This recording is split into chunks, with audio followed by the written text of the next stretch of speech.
በእግር ኳስ ፍልሚያ ላይ ነጥብን ማስጠበቅ የግድ ሲሆን ደጋፊው ነፍስ ውጭ ነፍስ ግቢ አይነት ስሜት ውስጥ ሲገባ ኳሷ መረቡን የነካች ሲመስል የማይቻለውን ችሎ ተአምር የሚፈጥር በረኛ ለቡድኑ ትልቅ የድል ዋስትና ይሆናል። ሁሉም ተስፋ በቆረጠበትና ደጋፊ ጭር ባለበት ቅጽበት እንደ ዴቪድ ራያ አይነቱ በረኛ በአየር ላይ ተወርውሮ አስቸጋሪዋን ኳስ ሲመልስ ግብ ጠባቂ ብቻ ሳይሆን የቡድኑ ታዳጊ መልአክ ተደርጎ ሊታይ ይችላል። ስፔናዊው የአርሰናል በረኛ ዴቪድ ራያ የማይመለሱ የሚመስሉ ኳሶችን በቅጽበት ወደ ማዳን የሚቀይር ድንቅ ብቃት ያለው እግር ኳሰኛ ነው። እርጋታውና አስደናቂ ብቃቱ ቡድኑን ከአስቸጋሪ ፈተናዎች ደጋግሞ ታድጓል። የስፖርት ተንታኞች ጎበዝ በረኛ ግብ ከመከላከልም በላይ ነው ይላሉ። እንደ ዴቪድ ራያ ያለ በረኛ ደግሞ የቡድኑ የጀርባ አጥንትና የአጥቂ መስመር መነሻ ኢንጂነር ጭምር ይሆናል። በእጆቹ መረብን ሲጠብቅ፣ በእግሮቹ ደግሞ የጨዋታውን ፍሰት የሚመራ ድንቅ ጥበበኛ መሆን ይችላል። ባለሙያዎች እውነተኛ የበረኛ ጥራት የሚለካው በሰላማዊው ሰማይ ስር ሳይሆን በትችት ማዕበል ውስጥ በሚያሳየው ጽናት እንደሆነም ይናገራሉ። ዴቪድ ራያም ግብ ላይ የሚቆመው ኳስ ለመመለስ ብቻ ሳይሆን ፍርሃትን አሸንፎ በራስ መተማመንን ለቡድኑ ለማጋባት ጭምር ነው። እርጋታው የድል ምሰሶ ነውም ይሉታል። ይህ ድንቅ ስፔናዊ በዘንድሮው የውድድር ዓመት ደግሞ የብዙ ድሎች ባለቤት ሆኗል። ከ36 የእንግሊዝ ፕሪሚየር ሊግ ጨዋታዎች መካከል በ18ቱ መረቡን አላስደፈረም። ይህ በመሆኑም ከወዲሁ የወርቅ ጓንት አሸናፊ መሆኑን አረጋግጧል። ራያ ይህን ክብር እያሳካ ያለው ላለፉት ተከታታይ ዓመታት መሆኑ ደግሞ እግር ኳሰኛው ምን ያህል ሞገደኛ እንደሆነ ያሳያል። በቀጣይ ጨዋታ ጎል የማያስተናግድ ከሆነ አዲስ ታሪክ ያስመዘግባል። እሱም በአርሰናል ታሪክ በአንድ የፕሪሚየር ሊግ የውድድር ዘመን የከፍተኛው ክሊንሽት ክብረ ወሰን ተጋሪ የሚሆንበት ነው። በቀሪዎቹ ሁለት ጨዋታዎች በክሊንሽት መውጣት ከቻለ ደግሞ በክለቡ ታሪክ አዲስ ክብረ ወሰን የሚጨብጥ ይሆናል። ይህ ለሱም ሆነ ለክለቡ ትልቅ ከፍታ ተደርጎ ሊወሰድ ይችላል።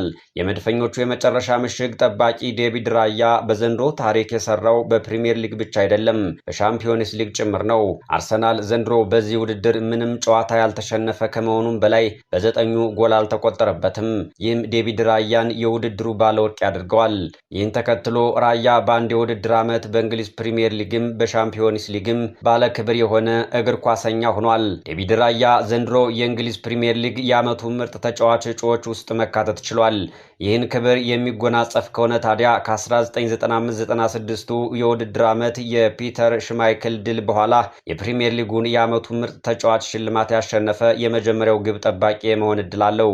ይህ ለስፔናዊው በረኛ ምንኛ ድንቅ ዓመት ሊሆንለት እንደሚችል ያሳያል። የ30 ዓመቱ ስፔናዊ አሁን ካለበት ደረጃ ላይ እስኪደርስ ግን ብዙ ውጣ ውረዶችን አልፏል። በባርሴሎና ካታሎኒያ የተወለደው ዴቪድ ራያ የእግር ኳስ ሕይወቱን በትውልድ ሀገሩ ስፔን የጀመረ ሲሆን ግብ ጠባቂነትን በፉትሳል የቤት ውስጥ እግር ኳስ የውጭ ሜዳ ተጫዋችነት ሚና ጋር አጣምሮ ይጫወት እንደነበር መረጃዎች ያሳያሉ። በኋላም ወደ እንግሊዝ አቅንቶ በ17 ዓመቱ ብላክበርን ሮቨርስን ተቀላቅሏል። በ2014ም የመጀመሪያውን ፕሮፌሽናል ኮንትራት ፈርሟል። ወደ ሳውስፖርት ክለብም በውሰት አቅንቶ ነበር። ወደ ኢውድ ፓርክ ከተመለሰ በኋላም በውድድር ዘመኑ መገባደጃ ላይ 2 የሻምፒዮንሺፕ ጨዋታዎችን አድርጎ በ2015 አዲስ የ3 ዓመት ኮንትራት ፈርሟል። 2015-16 እና 16-17 የውድድር ዘመናት 13 ጨዋታዎችን ብቻ ቢያደርግም ራያ ከቼሰን ስቲል በመቀጠል የሮበርስ ሁለተኛ ምርጫ ግብ ጠባቂ ነበር። ይሁንና ሮበርስ በ2016-17 የውድድር ዘመን ማጠናቀቂያ ላይ ወደ ሊግ 1 ወረደ። ራያ ደግሞ የክለቡ የመጀመሪያ ተመራጭ ግብ ጠባቂ ሆነ። በ2017-18 የውድድር ዘመን 47 ጨዋታዎችን ያደረገ ሲሆን ክለቡ በቀጥታ ወደ ሻምፒዮንሺፕ እንዲያድግ ረድቷል። በ2018-19 የውድድር ዘመን ቦታውን ያስጠበቀ ሲሆን በሻምፒዮንሺፕ ውስጥ በነበረው ሚና 46 ጨዋታዎችን አድርጓል። ራያ ለክለቡ 108 ጨዋታዎችን ካደረገ በኋላም በ2019 ተለያይቷል። ይህ ድንቅ በረኛ በይፋ ያልተገለጸና በ3 ሚሊዮን ፓውንድ አካባቢ እንደሆነ በተገመተ ዝውውር ዋጋ በዚያን ወቅት ለሻምፒዮንሺፕ ክለብ ብሬንትፎርድ ለ4 ዓመታት ፈርሟል። ራያ በ2019-20 የውድድር ዘመን የመጀመሪያ አጋማሽ ላይ ያሳየው ብቃት በ2020 የለንደን ፉትቦል አዋርድ የዓመቱ ምርጥ ግብ ጠባቂ እጩ እንዲሆን አድርጎታል። በውድድር ዘመኑ በሊግ ጨዋታዎች ያስመዘገባቸው 16 የግብ መረብን ሳያስደፍር የወጣባቸው ጨዋታዎች የኤፍኤል ጎልደን ግሎብ ወይም የወርቅ ጓንት ሽልማትን ከባርቶስ ቢያልኮውስኪ ጋር እንዲጋራ አስችሎታል። በ2020 ደግሞ አዲስ የ4 ዓመት ኮንትራት በዚያው ክለብ ፈርሟል። ራያ የ2020-21 የውድድር ዘመንን በ48 ጨዋታዎች በ17 ክሊንሽቶችና በስዋንሲ ሲቲ ላይ 2-0 በሆነ ውጤት በ2021 የሻምፒዮንሺፕ ፕሌይኦፍ ፍጻሜ ድል በተገኘ የማስታወቂያ ሜዳሊያ አጠናቋል።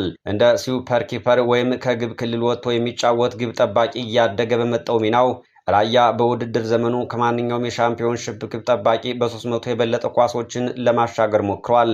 ራያ የ2021-22 የውድድር ዘመንን በፕሪሚየር ሊግ ጨዋታዎች በቋሚነት የጀመረ ቢሆንም ጉዳት አጋጥሞት የተሰለፈው 25 ጨዋታዎችን ነበር።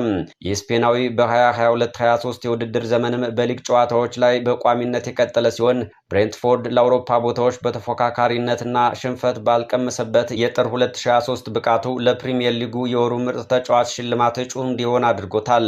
በዚያ ወር ራያ የቀረበለትን ሁለተኛ አዲስ የኮንትራት ጥያቄ ውድቅ አደረገ። 2022-23 የውድድር ዘመን የክለቡ የአመራር ቡድን አባል ነበር።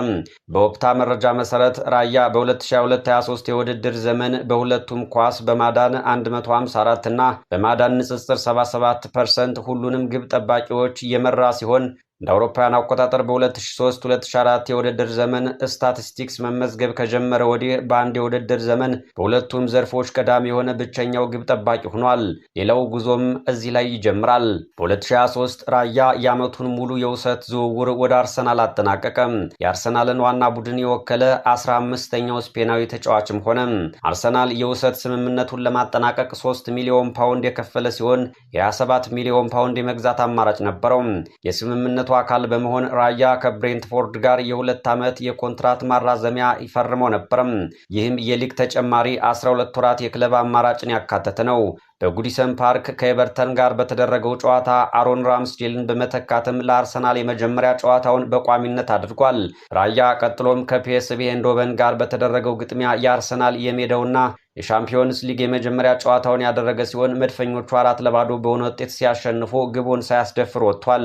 ቀስ በቀስ ከድል ጋር ቀጥሏል። በ2024 ራያ በሻምፒዮንስ ሊግ የ16ቱ ዙር ከፖርቶ ጋር በተደረገው የፔናልቲ መለያ ምት ላይ 2 ፔናልቲዎችን በማዳን አርሰናል ከ2010 ወዲህ ለመጀመሪያ ጊዜ ወደ ሩብ ፍጻሜ እንዲያልፍ የረዳ በረኛ ነው። ይህ በአርሰናል ውስጥ የመጀመሪያ ምርጫ ግብ ጠባቂ መሆን የለበትም የሚሉ ዘገምተኛ ክርክሮችን በሙሉ ያቆመ ነበር። በዓመቱ ሚያዝያ ላይ ራያ በፕሪሚየር ሊጉ 6ኛ ተከታታይ የሜዳ ውጭ ክሊን ሺት ያስመዘገበ ሲሆን ኤድዊን ቫን ዳር ሳር በ2008-2009 ካደረገው በኋላ ይህንን ስኬት ያሳካ በውድድሩ ታሪክ ሁለተኛው ግብ ጠባቂ ነው። በውድድር ዘመኑ ከፍተኛውን ክሊን ሺት 16 በመያዝ የ2023-24 ፕሪሚየር ሊግ ጎልደን ግሎብ ወይም የወርቅ ጓንት ፍጹም አሸናፊ መሆኑን አረጋግጧል። ራያ ከሸዝኒና ፒተር ቼክ በመቀጠል ሽልማቱን ያሸነፈ 3ኛ አርሰናል ግብ ጠባቂም ነበር። ከፔፔ ሬናና ዴቪድ ዲሃ በመቀጠል ደግሞ ሽልማቱን ያገኘ 3ኛው ስፔናዊ ሆኗል። ራያ በኋላም ለውድድር ዘመኑ በፒኤፍኤ የፕሪሚየር ሊግ የዓመቱ ምርጥ ቡድን ውስጥ ተካቷል። ከዚህ በኋላ የረጅም ጊዜ ኮንትራት በመፈረም ቋሚ ዝውውሩን ወደ አርሰናል አጠናቋል። በ2024-25 የውድድር ዘመን ነሐሴ ላይ ከአስቶን ቪላ ጋር በተደረገው ጨዋታ ኦሊ ዋትኪንስ በቅርብ ርቀት በጭንቅላት የገጨውን ኳስ በአንድ እጁ ያዳነበት መንገድ የወሩ የፕሪሚየር ሊግ ምርጥ ሴቭ ተደርጎ ተሰይሟል። በመስከረም ወር ከጣሊያኑ አትላንታ ጋር በተደረገው ጨዋታ በማቴዎ ሬቴጊ የተመታውን ፔናልቲና በድጋሚ በጭንቅላት የተገጨውን ኳስ ያዳነ ሲሆን ከሪቻርድ ራይት፣ ጀንስ ሌህማንና ሉካስ ፋቢያንስኪ በመቀጠል በሻምፒዮንስ ሊግ ፔናልቲ ያዳነ 4ኛው የአርሰናል ግብ ጠባቂ ሆኗል። በኋላም የአርሰናል የወሩ ምርጥ ተጫዋች ተብሎ ተመርጧል። በዚያው የውድድር ዘመን ታህሳስ ወር ላይ ራያ በኢፕስዊች ታውን ላይ ክሊን ሺት ያስመዘገበ ሲሆን ይህም ለአርሰናል ባደረጋቸው 50 የፕሪሚየር ሊግ ጨዋታዎች 23ኛ ክሊን ሺቱ ነበር። ይህንን በማድረጉም ራያ ዴቪድ ሲማን እንደ አውሮፓውያን አቆጣጠር በ1993 መጀመሪያ ባደረጋቸው 50 የፕሪሚየር ሊግ ጨዋታዎች ያስመዘገበውን ከፍተኛ የክሊን ሺት ታሪክ ማለትም 22 ተሰብሯል። ራያ በውድድር ዓመቱ ከኖቲንግሃም ፎረስት ግብ ጠባቂ ማትስ ሴልስ ጋር እኩል 13 ክሊን ሺቶችን በመያዝ ወርቅ ጓንት ሽልማቱን የተጋራ ሲሆን ይህም ለሁለተኛ ተከታታይ የፕሪሚየር ሊግ ዓመት የተገኘ ነበር። በመጠናቀቅ ላይ በሚገኘው የ2025-26 የውድድር ዘመንም ራያ ብቃቱ ጣራ ነክቷል። ብቸኛው ተፎካካሪው ጃንሉጂ ዳኖሩማን በሰፊው በመምራት ወርቅ ጓንት አሸናፊ ሆኗል። በዚህም ከፔፔ ሬና ሊቨርፑል፣ ጆ ሃርት ማንቸስተር ሲቲ እና ኤደርሰን ማንቸስተር ሲቲ በመቀጠል ሽልማቱን በተከታታይ 3 የውድድር ዘመናት ያሸነፈ 4ኛው ግብ ጠባቂ ሆኗል። በሻምፒዮንስ ሊግም 9ኛ ክሊን ሺት በማስመዝገብ በሰባስቲያኖ ሮሲ፣ ሳንቲያጎ ካኒዛሬስ፣ ኬይለር ናቫስ እና ኤድዋርድ ሜንዲ ተይዞ የነበረውን የውድድሩን ክብረ ወሰን አስተካክሏል። ራያ አሁን ድንቅ በረኛ ለመሆኑ የሚጠራጠሩ ብዙ ላይኖሩ ይችላሉ። ለዚህ ደረጃ እንዲደርስ አበቃኝ ብሎ የሚያመሰግነው ሰውም አለው። በ2024 ለስካይ ስፖርትስ በሰጠው ቃለ ምልልስ ራያ የቀድሞ የብሬንትፎርድ እና የአሁኑ የአርሰናል የግብ ጠባቂዎች አሰልጣኝ ኢኛኪ ካኛ በ2019 ከብላክበርን ወደ ብሬንትፎርድ እንዲሁም በ2023 ከብሬንትፎርድ ወደ አርሰናል ባደረገው ዝውውር ላይ ቁልፍ ሰው እንደነበርና የግብ ጠባቂነት አጫዋቱን ሙሉ በሙሉ እንደቀየረው ገልጿል። ብላክበርን እያለው ኳስ ለማደን ብቻ ነበር የምጠብቀው የሚለው ራያ ብሬንትፎርድ ስፈርም ግን ኢኛኪ የግብ ጠባቂነት ዘይቤን ሙሉ በሙሉ ቀየረው ይላል። የበለጠ ንቁ እንደሆነና ነገሮችን ቀድሜ እንድገምት አደረገኝ።